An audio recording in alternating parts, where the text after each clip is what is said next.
Hey guys, welcome back to the channel, and in this video I just have the one replay for you, which is featuring the Object 430U, which is the Russian Tier 10 medium tech tree tank. And as the title suggests, this is going to be a bit of a special replay. Yeah, I'm not going to ruin it too much, but you know, the title pretty much gives it away. So starting off here, you can see in the top right hand corner the equipment we're running, which is gun, ram, avert, stabs and optics. And on the perks we're going to be running Born Leader, Rapid Reload, Sixth Sense, Steady Aim, Snapshot, Situational Awareness, Camouflage Expertise, Silent Driving and Run and Gun. Now it's pretty ironic because right before this video I said I wasn't that keen on the 430U. I found it quite derpy, which I was just explaining to my platoon mate Fades, who is also with me running the Ruthless. So yeah, I played this tank, so I was wanting to get some sort of replays in it anyway to sort of feature on the channel. So yeah, we went into this game, like I say, I didn't really have much optimism for this tank. Even after this game, still don't, which is weird enough. But yeah, it's just, for me, it's, I don't know. I think I just, like I say, the derpiness is the biggest issue I find with this tank. But I'm not going to digress too much into the tank itself and how it plays, sort of thing. I'll keep that for a video further down the line. And what I'm going to do is I'm just going to go straight into the gameplay, and basically this actually ends up being sort of quite a bit of an even game throughout, bit of a nail biter. And we've come up to the hill on Malinovka here, and I thought, even though this tank doesn't have that good gun depression, I felt like we would probably perform better up the hill. And so far it's not been too bad. I mean, I haven't penned the quota of that E6 until the second shot, but this 50B has come up and just sort of decided he's going to dump his clip completely overextend, giving us his turret, and we're just going to get some shots in. We're just being pretty conservative right now. There's an IS-7 up here, which is going to be our biggest problem. The E6 I'm not too concerned about. Got a Stern Tiger on the left, which Fades has made me aware of. You can see we've lost complete map control down in the bottom lake there, and we are getting depleted, and I just kind of felt like it was going to be one of those games where we were going to get absolutely steamrolled. And I'm telling Fades here that I think, you know, we kind of need to win the hill pretty quickly if we're going to have any chance of winning this game. I have no idea where the hell that shell went. Game was obviously lagging out there, and yeah, ghost shells just went straight through.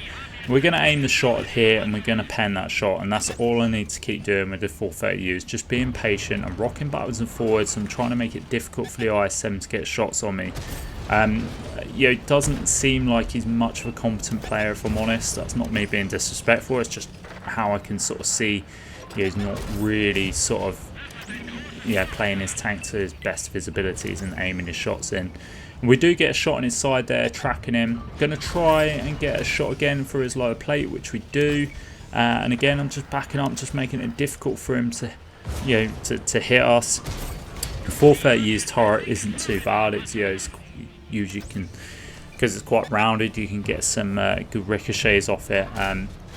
Again, line up shot. Unfortunately, I think the gun just derped and just hit the pike nose there, so naturally it's going to bounce off. But then the IS-7 gets taken out by a Minotaur, and I decide I'm going to jump down here and I'm going to clear these guys out. The E100 takes a big hit, I think, from Fades, and we get the kill shot on that guy for our first kill. Going to get rid of this Sturm if we can, just line up the shot, but unfortunately get shut down before I can get the shot away. And you can see we've leveled up the scores to 8-all here, but more importantly we have won the hill, which gives us the advantage, gives us the high ground.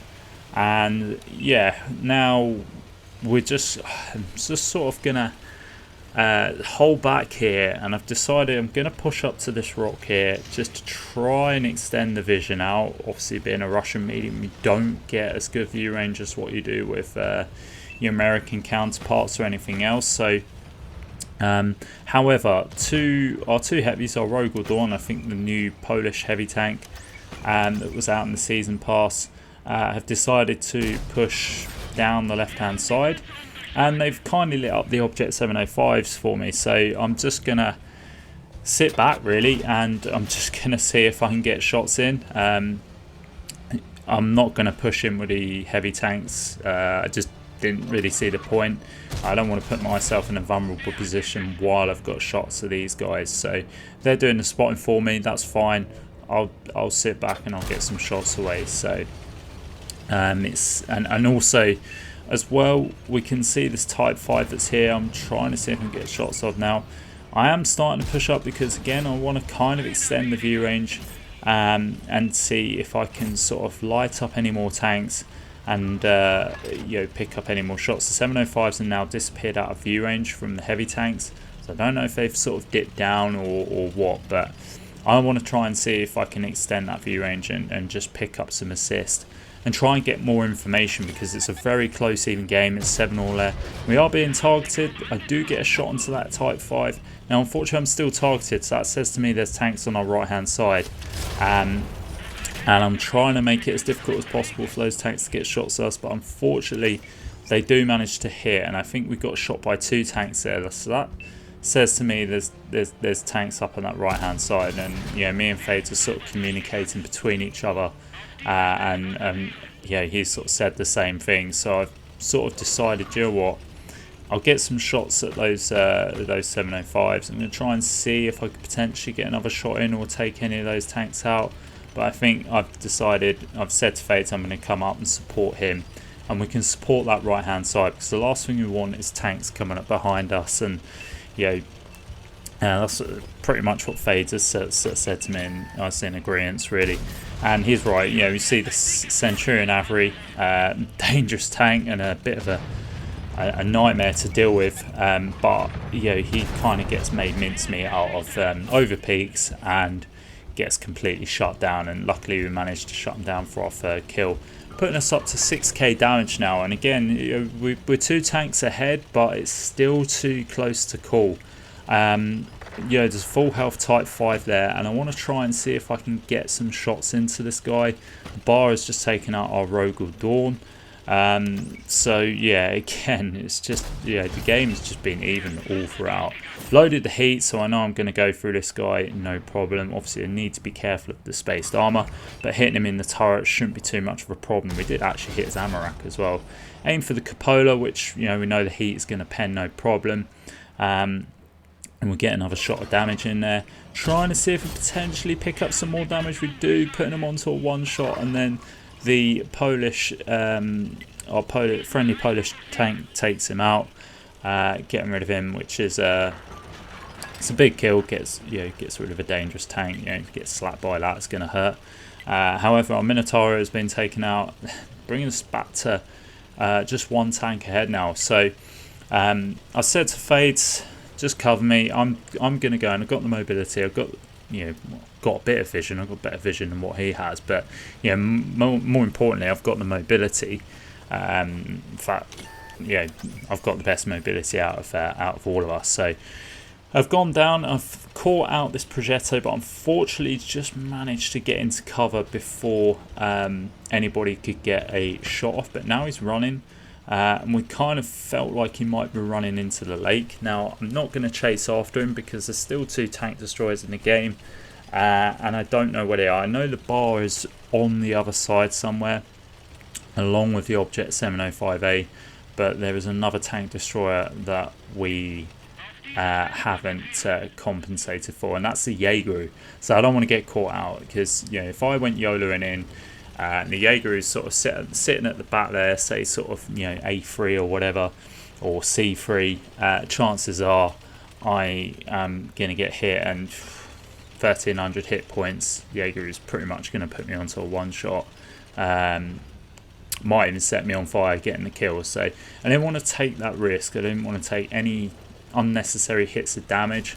It's a close game, and so I just sort of figured I'd just be patient, and I've moved up to this ridge now, and we've spotted the Jaeger, we've got a shot in, and Fades has just absolutely obliterated him there. Between us both, we managed to take out that Jaeger, another dangerous tank that is out of the game.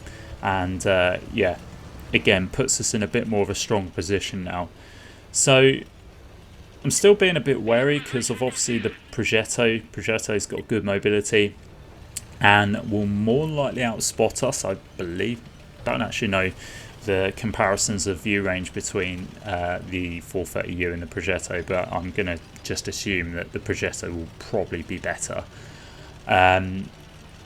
If not a little bit better camo, I don't know. But either way, I feel like he's probably going to be the stronger out of the two of us where concealment and vision is concerned. However, and so I'm just being patient, being cautious, communicating with Fades, obviously, just letting him know my next move. I'm going to pop down the right here and again try and extend the view range. Fades is covering me. You know, he's got big alpha gun on that Ruthless, so if he hits, it's, you know, whatever we spot isn't going to YOLO me for too long, because, you know, that Ruthless is going to hit them hard. So got good backup, and I'm going to sort of just move out to the right here, make sure this is more about map information and just sort of making sure that this is clear. However, we've caught the Progetto out absolutely full health, and yeah, this is a nice little scenario. Now he's being cute because he knows the Ruthless is obviously backing me up, so he doesn't want to poke out too far and give the Ruthless shots. However, he's now in a situation where I'm kind of hold down, he's hold down. However, my turret armor is stronger than his, and I'm going to go for him every time. And there you go, Fades gets the kill shot in, finishing the Progetto off. And this is the point where I look up and I say to him, oh, 9.1k, I could be in for a Top Gun, not Top Gun, could be in for the 10k here. So that's starting to go through my mind, and it's at these points where, yeah, the adrenaline really kicked in. I've never had a 10k game before. It's a milestone that I've been wanting to hit since playing the game from day dot, same as the pools, which I've got, you know, a couple of months ago in the IS4, if you've seen that video. So yeah, it's one of those nail biter games where we're coming down to the thick of it now, and I'm like, Christ, you know, can I get this? I don't know how much health the bar is on, and what I remember, the Object 705 was either a one shot or it had a little bit of health left, so I'm in the dark as to whether I can get this or not. So I'm sort of coming over as quickly as possible. I know the heavies are going to start thinking that they're going to get a bit brave because you know, there's only 2 tanks left. We see the bar there and we caught him out. The bar's facing the other way, which is great. It means we can get a shot in. We were trying to line up the kill shot because I just wanted to take the bar out. I didn't want to go rushing in for the 705. Thinking that the bar would get shut down, because if he didn't and he turned around and got a shot into me, it could really hurt. Now I can't get a shot on this 705, but I can see if I get one more pen, it's probably going to do it. And at this point I'm just like, please just stop. And I get the shot in and picks us up to over 10k. Credit to Fades there, because he actually had a clear shot on that guy and he held off for me to get that shot off. So big credit and shout out to Fades there for holding that shot. And there we go, that's the game done. Picking up 10k damage, just over 3 kills, nice bit of assist, and yeah, I was just absolutely ecstatic at that point. I was very lucky as well, because that shot in the side was actually with heat, and if that had gone any lower, chances are that the tracks would have absorbed that. So yeah, I got quite lucky with that and picked up the Ace Tanker, Brothers in Arms, a high caliber. At this point I'm just, you know, absolutely just over the moon that I've managed to hit the 10k mark. So yeah, that's a big achievement for me personally on a personal level. And yeah, like I say, big shout out to Fades for the backup and the support. So anyway guys, that is it for the video. Really hope you enjoyed it, and as always, I will catch you next time.